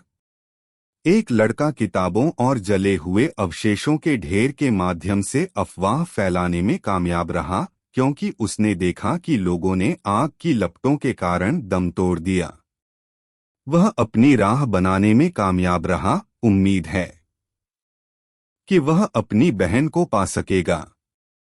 उसे खोजते हुए, बाधाओं को तोड़ते हुए, टेंट में प्रवेश करते हुए उसने आखिरकार उसे वैसे ही देखा जैसे उसने कुछ भयानक देखा था।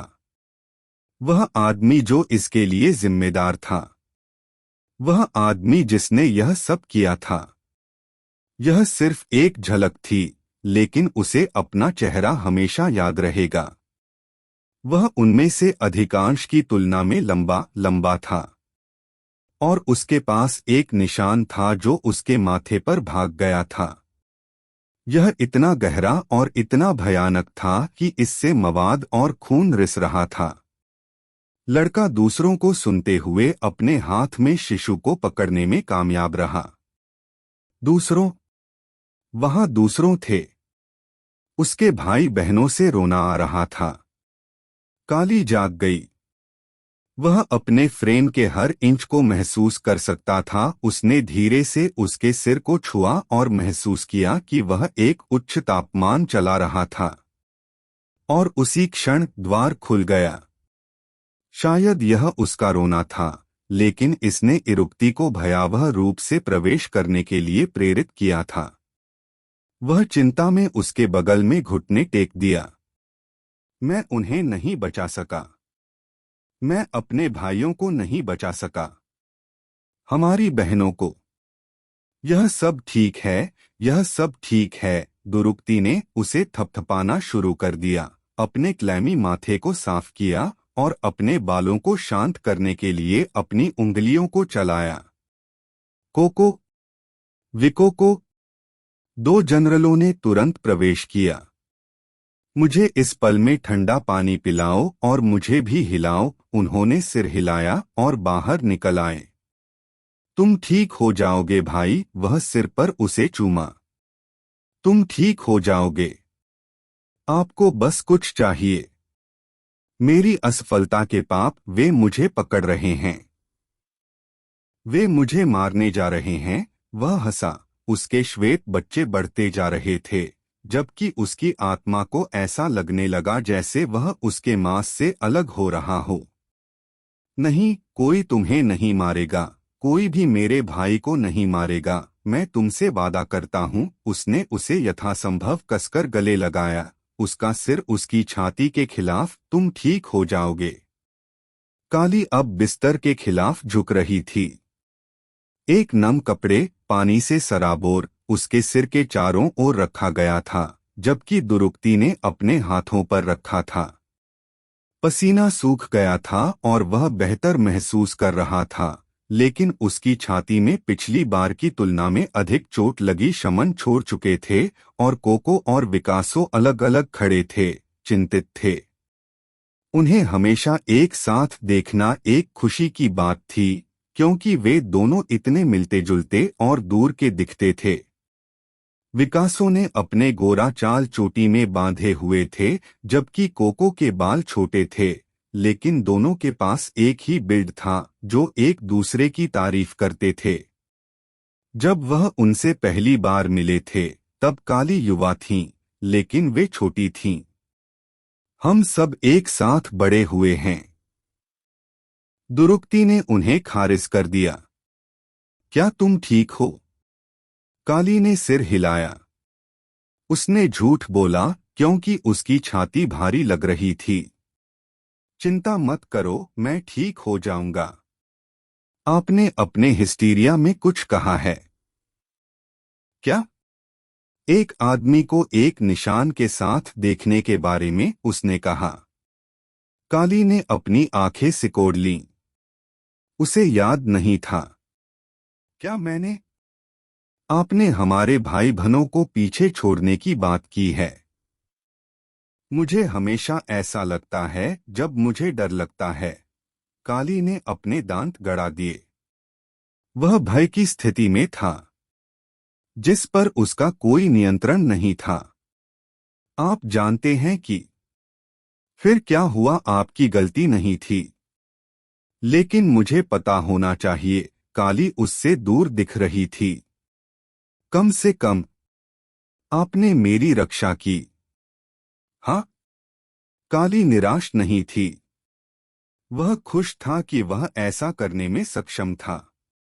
लेकिन यह अभी भी उसे मार डाला, उसे अंदर से मार डाला। उसके पेट मंथन और उसके मन को अपमानजनक जवाबी कार्रवाई के रुग्ण विचारों में सजा।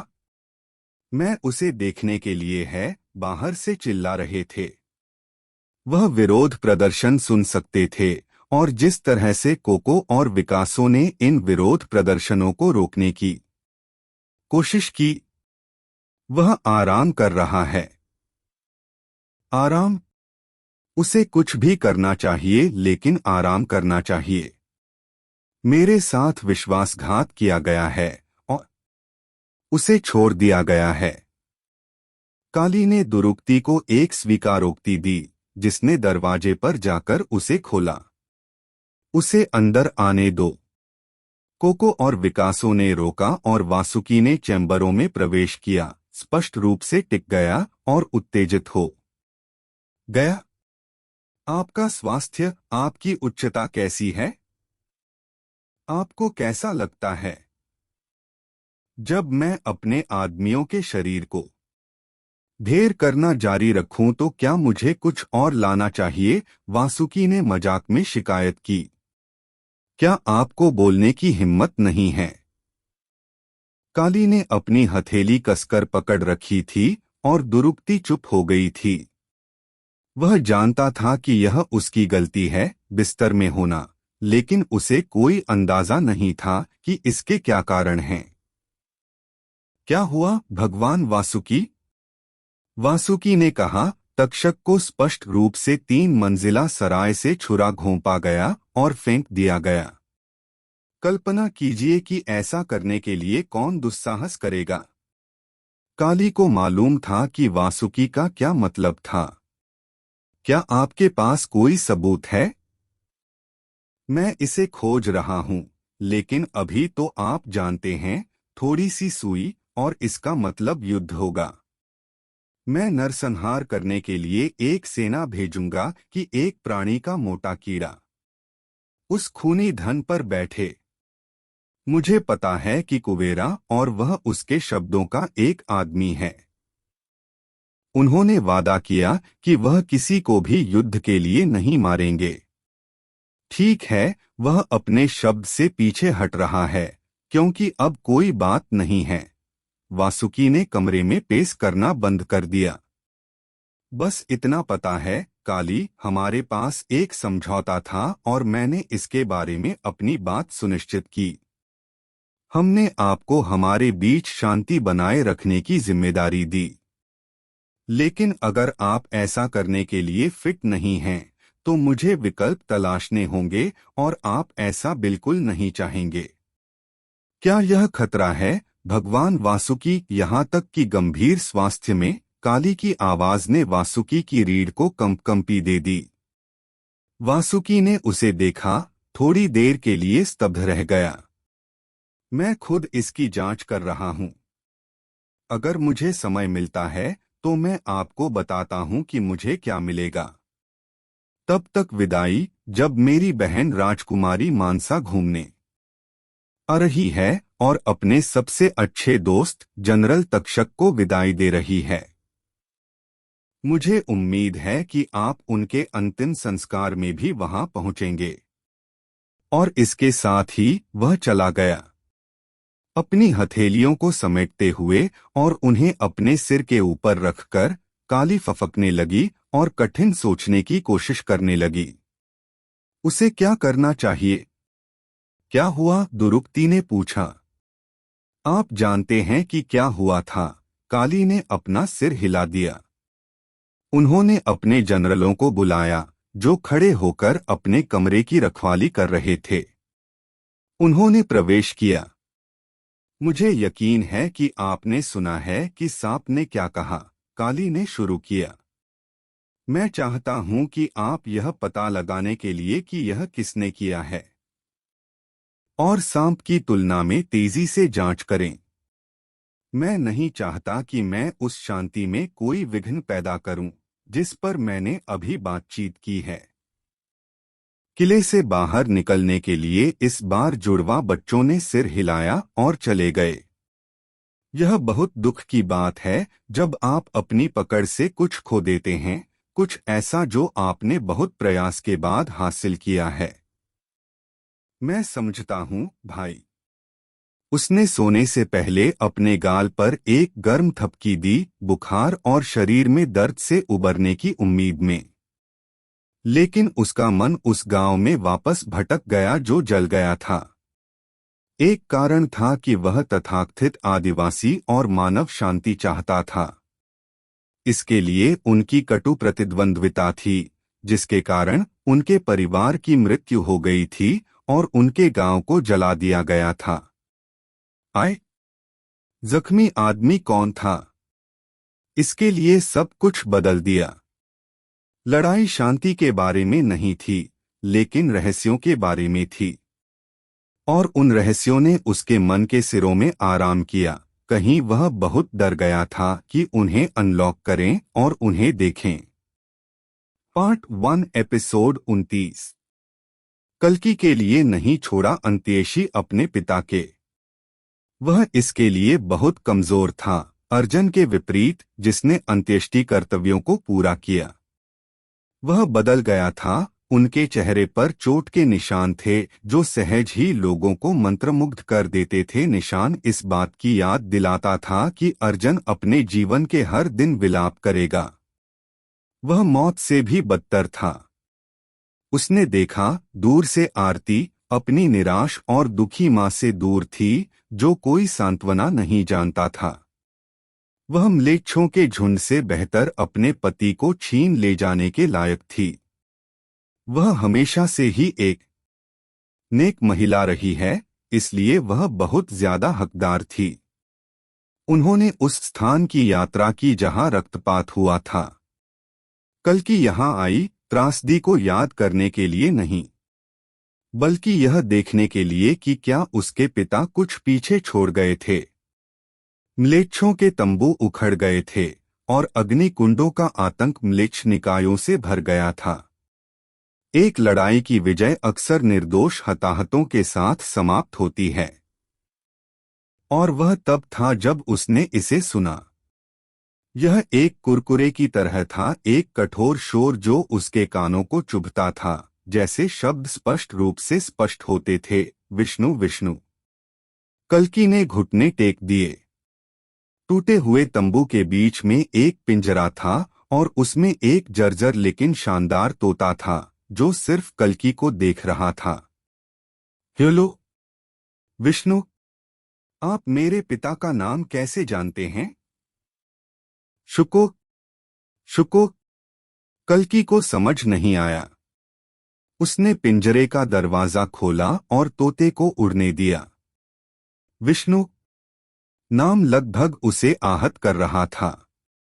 तोता अपने पिता को किसी न किसी तरह से जानता होगा। कल्कि के पास इसे खिलाने के लिए कुछ भी नहीं था, इसलिए उन्होंने इसे थपथपाया। तोता उसके हाथ पर चढ़ गया, धीरे धीरे उसके कंधे तक अपना रास्ता बना रहा था। शुको, आपका नाम तो शुको है। तोता पावती में अपने अंगरखा पर झांका। मुझे लगता है कि हम आपको शुको कहेंगे। वह गांव की ओर चल पड़ा। मुझे आशा है कि आप मुझे मेरे पिता से कैसे मिले के बारे में सब बताएंगे। वह नदी के करीब बैठ गया। घाव अभी भी उसे चोट पहुंचा रहे थे, जिससे ठीक से सांस लेना भी मुश्किल हो गया था। उसने एक कंकड़ उठाया और उसे पानी में फेंक दिया, जिससे वह सतह के पार चला गया। शुको भोजन पाने के लिए बह गया था और वह अभी तक वापस नहीं आया था। अंतिम संस्कार खत्म हो चुका था और लक्ष्मी उसकी तलाश में आई थी। वह उसके बगल में बैठी और अगले जाए घंटे तक कुछ नहीं बोली। कल्कि का मतलब भी नहीं बोलना था। वे बस चुप रहे और उन्हें वह पसंद आया। किसी भी अन्य दोस्त को बोलने, आराम से कुछ कहने और छोड़ने की आवश्यकता महसूस होती। लक्ष्मी ऐसी नहीं थी। वह कल्कि को किसी से ज्यादा समझती थी और वह समझ गई कि शब्द दुहक का इलाज नहीं करते हैं। कल्कि ने अपनी उंगलियों को उसके साथ ग्रंथते हुए महसूस किया, क्योंकि वे नारंगी टिंगट डस्क के साथ आकाश की चमकदार नीली बैठक को देख रहे थे और बादलों को धुंधले कपड़े के हाथ के टुकड़ों की तरह लग रहे थे। था इसलिए मैंने किया, कल्कि शुरू हुआ। उसने एक गलती की और वह मदद चाहता। तुम क्या मतलब है? बाला, उसने उसकी ओर मुड़ते हुए कहा, तुमने मुझसे उसके बारे में पूछा है ना? वह मुझे क्या देना है? एक सराय के एक रक्षक मुझे क्या देना है? उसने एक छोटे बच्चे को अंदर जाने दिया। अनुमति एक मजबूत शब्द है, क्योंकि लड़की उसकी अनुमति के बिना छीनी जाती है। वह उसे रोक नहीं सका, लेकिन यह उसकी गलती थी, क्योंकि वह उसके लिए नहीं लौटा, उसे बाहर खींचने के लिए, उसे यह समझने के लिए कि यह उसके जैसे बच्चों के लिए एक बुरी जगह थी। वह सिर्फ 13 थी। लक्ष्मी का चेहरा उत्सुक था, क्योंकि कल्कि उसे देखती रही। वह यह नहीं समझती थी कि जब वे नशे में होते हैं तो पुरुष एक बच्चे को एक बच्चे के रूप में नहीं देखते हैं। वे एक महिला को देखते हैं और उनके पास कोई सीमा नहीं है, कोई नियम नहीं जो उन्हें बांधते हैं। वह कौन थी? मुझे नहीं पता, हमने पूछा। वास्तव में क्या हुआ? उसका हाथ उसकी हथेली के आसपास कस गया। कल्कि ने वर्णन करना शुरू किया। 1 साल पहले की बात है। सराय सिर्फ एक जगह नहीं थी जहां आपको पेय मिल सकते थे। इसमें बहुत सारे कमरे थे और इसमें बहुत सारी महिलाएं यौन सुख की पेशकश करती थीं। बाला उस लड़की के बारे में भूल गई थी जो अंदर गई थी। सुबह वह पानी की एक बाल्टी और एक मोप के साथ कमरों के माध्यम से चला गया, आखिरी कमरे में आया जो बंद था। उन्होंने मधुशाला के मालिक अरिंदम को बुलाया और वह भी आश्चर्यचकित था।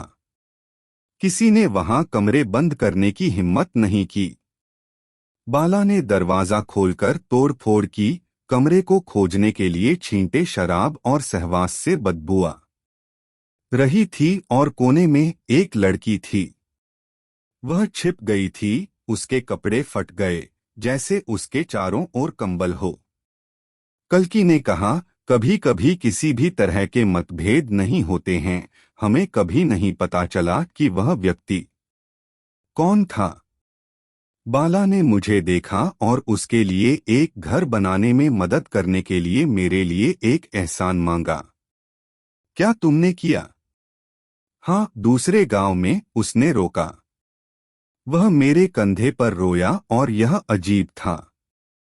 वह तब तक रोता रहा जब तक वह रो नहीं पाया और उसने खुद को दोषी ठहराया कि लड़की के साथ क्या हुआ था। लक्ष्मी ने नीचे देखा। मैं आपको बताना नहीं चाहता था क्योंकि आप बाला को जज करते थे। वह हमेशा मेरे लिए कर्ज में था, भले ही मैंने उसके लिए नहीं बल्कि उसके लिए किया। उसने ध्यान नहीं दिया। उसने वादा किया कि जब तक वह जीवित रहेगा वह मेरी और मेरे छोटे भाई की रक्षा करेगा। लक्ष्मी ने सिर हिलाया। मैं उसे जज नहीं करता। आप इसके बारे में गलत हैं, आप जानते हैं। शायद मैं हूं। हम भूल गए कि हम कौन थे और हम भूल गए कि हम एक दूसरे के आसपास कैसे हुआ करते थे। 2 साल हो गए हैं जब हमने आखिरी बार एक दूसरे को देखा था। उसकी उंगलियां उसके बालों से होकर गुजरती थीं। मैंने तुम्हें बहुत याद किया। मैं बदल गया हूं, हाँ, लेकिन मुझे मत भूलना। मैं अब भी वैसा ही हूं, बस अलग अलग विचारों के साथ। कल्कि मुस्कुराई। उसकी उंगलियों के हल्के स्पर्श ने उसके पेट में तितलियां पैदा कर दी। यह उसके लिए एक भयानक एहसास था। इसने उसे खुश महसूस किया, उसका स्पर्श इससे उसे खुशी महसूस हुई और वह बस उसे पकड़ना चाहता था। मैं भी समाचारों का वाहक हूं। क्या हुआ? उसने एक गहरी सांस ली, जैसे कि यह माफी मांगने का एक तरीका था। मुझे पता है कि हमने बहुत कुछ देखा है, लेकिन पिछली बार जब मैं अपनी चाची से मिलने गया था तो उसने मुझे शहर लौटने के लिए कहा कि इंद्रगढ़ में चीजें बस गई हैं और यह सब ठीक होगा। आपने मुझे क्यों नहीं बताया? यह सही जगह या समय नहीं था। कितनी देर से कल्कि की आवाज कांप गई। फिर से नहीं। वह अकेला रह जाता। मैं नहीं जानता कि कब तक, लेकिन यह थोड़ी देर के लिए होगा, निश्चित है। मैं नहीं चाहता कि आप फिर से शहर जाएं। मुझे पता है। क्या आप तब करेंगे?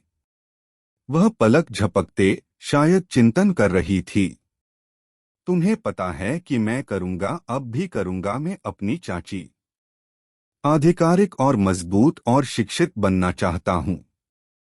शंबाला मुझे कुछ भी बना देगा, लेकिन कल की निराश नहीं थी बल्कि उस जवाब की उम्मीद थी। ठीक है, यह कुछ ऐसा है जो आपके बारे में कभी नहीं बदला है। वह ठहर गया। मैं इस बार आपसे मिलने आया हूं, मैं वादा करता हूं। तुम बेहतर। मेरी चाची ने मुझसे वादा किया कि वह मुझे एक पुस्तकालय में नौकरी दिलाएगी। कल्पना कीजिए कि यह कितना शांत होगा। कल्कि ने सिर हिलाया। किताबें दिलचस्प हैं। क्या मैं अर्जन को भी ला सकता हूं? बेशक। वे दोनों एक दूसरे को देखकर मुस्कुराए। कल्कि ने उसकी आंखों में खुशी की झलक देखी। लक्ष्मी ने उनके लिए चीजों को बेहतर बनाया, यहाँ तक कि छोटी चीजें भी, जैसे कि वह शिकायत करती रहेगी या नर्वस करते समय उसकी भौहें ऊपर जाएंगी, यह सब उसे एक अलग रोशनी में देखता है। वह आराध्य थी। वह आगे आई और उसने ऐसा किया भी। उसका दिल कड़ी मेहनत कर रहा था, उसके होंठ ठंडे हो गए थे और उसकी आंखें बंद होने लगी थीं जब शुको प्रकट हुआ। जोर से चिल्लाया, कल्कि, कल्कि, कल्कि, और लक्ष्मी ने तुरंत वापस खींच लिया, यह महसूस करते हुए कि वे क्या करने वाले थे। विशेष रूप से शोक के दिन लक्ष्मी तब लाल हो गई थी जब कल्कि को लगा कि उसकी त्वचा गर्म हो गई है। उसका दिल जोर से धड़क रहा था और उसने अपने जीवन में इतना असुरक्षित महसूस नहीं किया था। यह कौन है? शुको तोता मूर्खतापूर्वक उसके कंधे पर बैठ गया। आज एक नया दोस्त बनाया है। दिलचस्प। वह हंसी और उन्होंने दोनों को सूरज को डुबोते हुए देखा। उनकी उंगलियां अभी भी एक दूसरे के साथ बंद हैं। अगली सुबह कल्कि बाला के साथ मधुशाला के रास्ते पर चल पड़ी। मां की देखभाल करने के लिए अर्जुन पीछे रह गया। क्या आप निश्चित हैं, भाई? यह वह था? बाला ने पूछा। ओह, मुझे यकीन है। वह कोई नहीं है, लेकिन एक। नहीं, वह कोई है। मैं तुम्हें उस पर शर्त लगाता हूं। वे उस पहाड़ी पर पहुंचे जहां शराबी कृपा चट्टान के खिलाफ झुका हुआ था। उसके चारों ओर मगों का एक झुंड सो रहा था। कल्कि एक बार भी उससे टकरा गई थी। उन्होंने याद किया कि किस तरह वह लक्ष्मी के घर से चल रहे थे जिस दिन वह इंद्रगढ़ से लौटे थे और उनसे मिले थे। यह एक संयोग नहीं था। मैंने कल इस जगह पर उसका पीछा किया। वह आपके पिता के अंतिम संस्कार में थे, भाई, भीड़ से दूर। ऐसा कायर लड़ाई के दिन उन्होंने खुद को छिपा लिया था। कल्कि ने बाला से कहा, मेरे पिता चाहते थे कि मैं उनसे बात करूं क्योंकि वह कुछ जानते हैं। मुझे यकीन है कि मेरे पिता ने बेतरतीब ढंग से उसे चुना नहीं था। वह उसका नाम भी जानता था। उन्होंने कृपा से कुछ कहा। उन्होंने कृपा को कुछ कहा। वह ठहर गया। आइए देखें कि उसे अपने बचाव में क्या कहना है। Part 1 episode 30। जब तक उसकी आंखें नहीं खुलीं और उसने खुद को एक अलग माहौल में पाया, तब तक उसके लिए सब कुछ धुंधला था। ठंडा था, भयानक, भयंकर ठंड अपने सीने के चारों ओर अपने लंपट हथियारों को लपेटते हुए कृपा उसके पैरों पर आ गई। उसके पैरों के नीचे दरार की आवाज थी और उसे एहसास हुआ कि वह बर्फ पर खड़ा है। यह अच्छा नहीं है। सर्द हवा ने उसे विचलित कर दिया क्योंकि इससे वह विचलित हो गया। ध्यान से वह किनारे तक पहुंचा। यह वह नहीं है जिसकी मुझे उम्मीद थी। ठीक है, तुम्हारा मजा था। वह आसमान में चिल्लाया, अभी भी अनिश्चित रूप से बर्फ की पतली शीट पर खड़ा है। आप मदद कर सकते हैं और मुझे बचा सकते हैं, अन्यथा मैं ठंड से मर जाऊंगा, दोस्त। और फिर बर्फ किनारे पर टूट गया, नीचे ठंड पानी में डूब गया।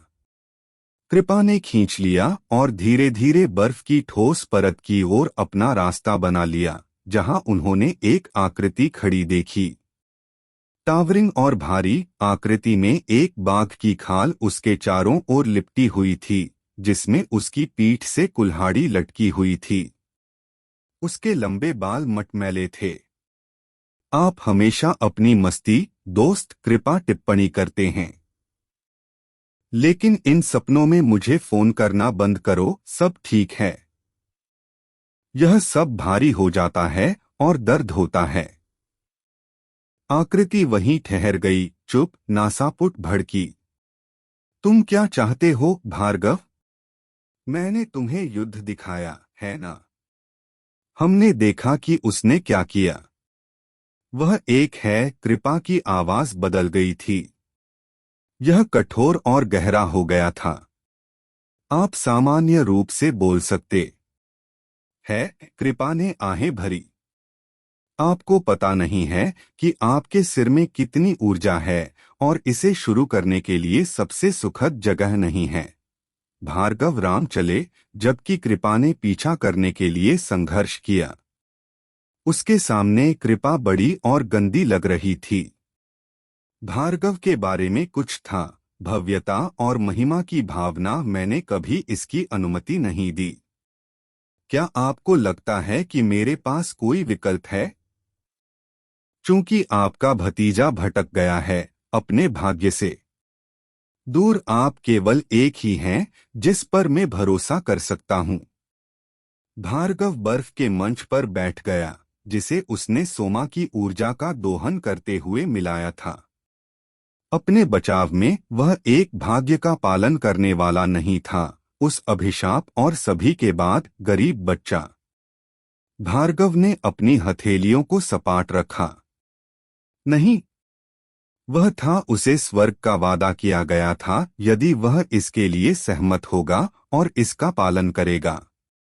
लेकिन वह नहीं था और वह छुपा रहा है। वह अभी अधर्म से कहीं बड़ी समस्या हो सकती है। उन्हें आखिरी बार शिव के मंदिर में देखा गया था। कृपा का खून ठंडा हो गया। मुझे लगा कि मैंने उस जगह को अच्छी तरह से अवरुद्ध कर दिया है। जाहिर है आपने नहीं किया। उसने पाया। भार्गव ने अपने पैरों पर और एक गहरी मुहर लगाई। बर्फीले तल पर बनी दरार। कृपा के दिल ने एक धड़कन छोड़ दी। यदि वह शिव की तलवार पर अपना हाथ जमाता है तो हम बहुत परेशानी में हैं। हम अभी भी उस नायक के साथ फंस गए हैं जो आपको लगता है कि वह है।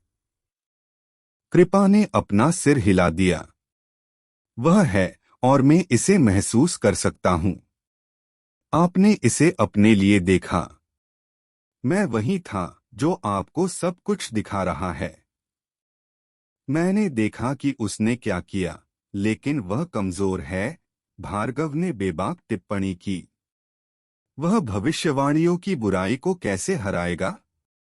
किसी को भी इतना भावुक नहीं होना चाहिए कि वह पहली बार में धर्म में आ जाए।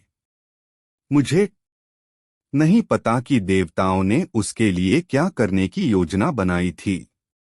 कृपा ने अपना सिर हिला दिया। नहीं, मुझे उसमें बड़ा अच्छा दिखाई देता है। आप इसे भावनात्मक कहते हैं दोस्त, लेकिन मैं इसे ताकत कहता हूं। ठंड के साथ कोई अच्छा नहीं आता है। तुम किस नशे में मुस्कुरा रहे हो? जागो और मेरे दोस्त से बात करो। आपने आज के लिए पर्याप्त नींद ली है। कल्कि ने घुटने टेक दिए। उनके पास बहुत सारे निशान थे जो उनके ढीले अंगरखा के माध्यम से दिखाई दे रहे थे। शंबाला के अधिकांश लोगों की तुलना में उनकी त्वचा काफी चमकीली थी। हमें बात करने की जरूरत है, उसने अपने होठों को शुद्ध करते हुए कहा। मुझे लगा था। कृपा ने अपनी बाहें फैला दी और फिर कल्कि को देखा। क्या यह अजीब होगा अगर मैं आपको बताऊं कि मैं सिर्फ आपके बारे में सपना देख रहा था? और दोनों आगंतुकों ने एक दूसरे के साथ पहेली का एक रूप साझा किया।